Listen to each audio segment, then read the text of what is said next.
Hello and welcome back to our Braille Contractions series. Whether you are a blind or low vision student, a teacher, a parent, or a community member advocating for Braille literacy, this lesson is for you. In today's episode, we will take a deep and careful look at initial letter contractions with dots 4 and 5. By the end of this video, you will 1. Understand what initial letter contractions are and how they make Braille reading and writing more efficient. 2. Learn the 5 specific contractions that use dots 4 and 5 as their first indicator cell. 3. Explore clear examples and sentences that demonstrate how these contractions are used in context. 4. Review the rules for when to apply or avoid these contractions. 5. Learn an easy mnemonic sentence to help you remember all 5 contractions. Let's get started. What are Braille contractions? Braille is a tactile reading and writing system designed for people who are blind or visually impaired. Instead of relying on printed letters, Braille uses raised dots arranged in a cell that can be felt with the fingertips. Each Braille cell has 6 dots arranged in 2 vertical columns. The left column contains dots 1, 2, and 3 from top to bottom, while the right column contains dots 4, 5, and 6. In Braille, contractions are a way to save space and make reading faster. Instead of spelling out every single letter, contractions represent either an entire word or a common group of letters using just 1 or 2 Braille cells. This means books take up less space and Braille readers can move through text more quickly. What are initial letter contractions with dots 4 and 5? Now let's focus on today's topic, initial letter contractions with dots 4 and 5. These contractions always begin with a 2-dot indicator cell. This first cell uses dots 4 and 5 only. Immediately following that indicator cell is a second cell that contains the Braille representation of the first letter or letters of the word. When these 2 cells are read together, they form a contraction that either represents an entire word or a specific part of a word. So, you will always feel 2 cells in a row. The first one tells you that a contraction is coming, and the second one tells you which specific word or part of a word it represents. The 5 contractions you need to know. Let's carefully go through each of the 5 contractions that use dots 4 and 5. I'll describe each one clearly so you can visualize or feel it on your Braille display or Braille book. 1. Dots 4 and 5 plus the letter U means upon. The first cell is dots 4 and 5, and the second cell is the letter U. When you feel these 2 cells in sequence, you read the word upon. 2. Dots 4 and 5 plus the letter W means word. Again, the first cell is dots 4 and 5, followed by the Braille for the letter W. Together, they represent the whole word word. 3. Dots 4 and 5 plus the contraction for T, H, E, which means these. Here, the first cell is dots 4 and 5, and the next cell is the contraction for the letters T, H, E. Together, these cells form the word these. 4. Dots 4 and 5 plus the contraction for T, H, means those. The first cell is dots 4 and 5, followed by the T, H sign. Together, these cells spell those. 5. Dots 4 and 5 plus the contraction for W, H, which means whose. This one starts with dots 4 and 5, followed by the W, H sign. Together, this contraction represents the word whose. So to summarize, the 5 words you should remember are upon, word, these, those, and whose. Now that we know what each contraction stands for, let's move on to some examples. I'll guide you through the words, explain the contractions they use, and also describe how they look in Braille. This way, you'll not only understand the rules but also see how they are applied in actual words. Example 1, the word thereupon. This word contains the contraction for upon. Instead of spelling U-P-O-N one by one, you save space and time by writing dots 4 and 5 followed by the letter U. That's the Braille contraction for upon. But that's not the only contraction in the word. Remember from our previous video that the word there has its own initial letter contraction, which uses dot 5 plus the contraction for T, H, E.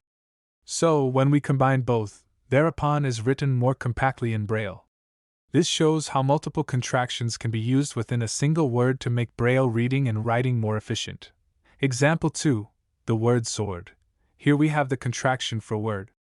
After writing the letter S, instead of spelling out W-O-R-D, you use dots 4 and 5 plus the letter W. That's the contraction for word. Another variation is with the word wordy. In this case, you use the same contraction for word, dots 4 and 5 plus W, and then simply add the letter Y. This shows how contractions can be flexible. They don't just appear at the end of words, but can be extended when needed. Example 3, the word whosoever. This one is a bit longer, but it's a great example of how contractions save space. The word whose is written with the contraction that uses dots 4 and 5 plus the contraction W, H. After that you write S-O, then use dot 5 plus E for the other part. When you put it all together, whosoever is much shorter in Braille than if you were to write every single letter individually. It's a clear example of how contractions speed up both writing and reading, so, as you can see, contractions don't just make Braille shorter, they also make it more practical and efficient. Now let's take it a step further by looking at how these contractions are used in actual sentences. Seeing them in context makes it easier to understand how much space and effort contractions can really save. Example 1. Whose shoes are these? In this sentence, you can apply several contractions under the initial letter contractions with dots 4 and 5. First, the word whose is written using dots 4 and 5 plus the contraction for W, H. Next, the word these has its own special contraction, so instead of writing out T, H, E, S, E letter by letter, you use that single contraction of dot 5 and the contraction for T, H, E, dot, but that's not all. You can also use the contraction for SH in the word shoes, and the contraction for AR in the word R. When you put all of these contractions together, the sentence becomes much shorter in Braille. That means fewer Braille cells, less hand movement, and a smoother reading experience. Example 2, I can spell those words. This sentence also contains two useful contractions. The word those uses the contraction made of dots 4, 5 plus the contraction for T, H, and the word is written using dots 4 and 5 plus W then followed by letter S. Using contractions here makes the sentence less bulky and easier to read continuously, especially when you're scanning across a full line of Braille.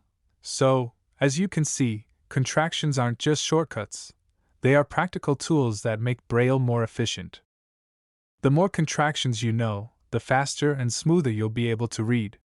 And when you're working with longer passages, stories, or textbooks, all those saved cells really add up, making Braille both faster and more space-saving.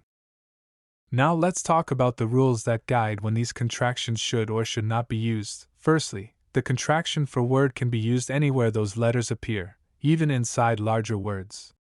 Examples include word, wordy, and sword. Secondly, the contractions for, upon, these, those, and whose are only used when the actual meaning of the word is being expressed. For example, you use upon only when it means upon and not in unrelated words. And thirdly, avoid using these contractions in words where the same letters appear but the meaning is different. For example, do not use the upon contraction in the word coupon, and do not use the these contraction in the word theses. Being precise about when to use contractions is important for clarity and accurate reading. Here's an easy memory aid to keep all 5 contractions in your mind. Upon my word, whose are these and those? This single sentence includes all 5 contractions, upon, word, whose, these, and those. Practicing this sentence with your fingers on a Braille display or embossed page can help you remember their patterns.